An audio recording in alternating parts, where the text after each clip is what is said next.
की खेळाडूंसाठी ग्राउंड उपलब्ध केलं. खेळाडूंनीही त्याचा पुरेपूर आनंद घ्यायचा आहे. ग्रामीण भागात इतक्या छोट्याशा शहरात अशा स्पर्धा भरवल्या जातात. खेळाडूंनी खेळाची वृत्ती दाखवावी. या खेळामुळे स्वतःचं शरीरही वाढतं. सांघिक जी वाहतो या क्रिकेटच्या स्पर्धेच्या माध्यमातून आणि पुढचा चेंडू कव्हरला सीमारेषेच्या बाहेर आहे. 4 रन चौकार आहे.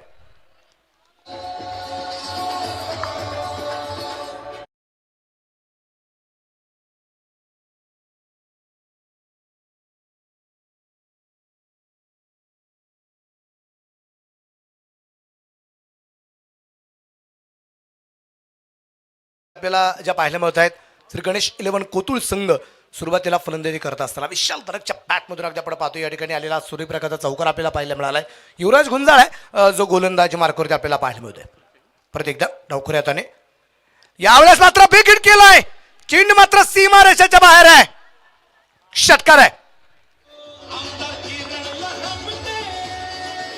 निलेश इंगवले यांच्या हातामध्ये बॉल देण्यात आलाय. लोवर फुल टॉस मिड विकेट मध्ये बॉलला खेळलेत आणि क्षेत्ररक्षक फक्त बॉलकडे पाहत राहिलेत आणि बॉल सीमारेषेच्या पलीकडे एक तगडा प्रहार. षटकार.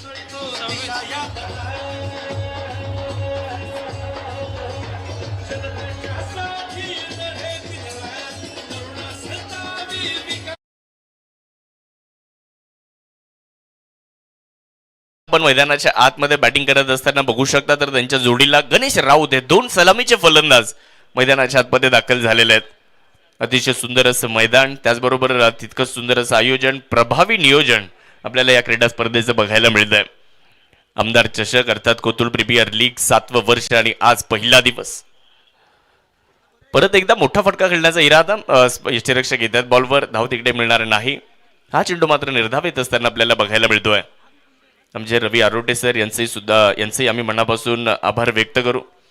खूप चांगलं मॅनेजमेंट त्यांच्या माध्यमातून निश्चितच केलं जात असतं. या स्पर्धेमध्ये त्यांचं देखील अनमोल सहकार्य आपल्याला राहिलेलं आहे.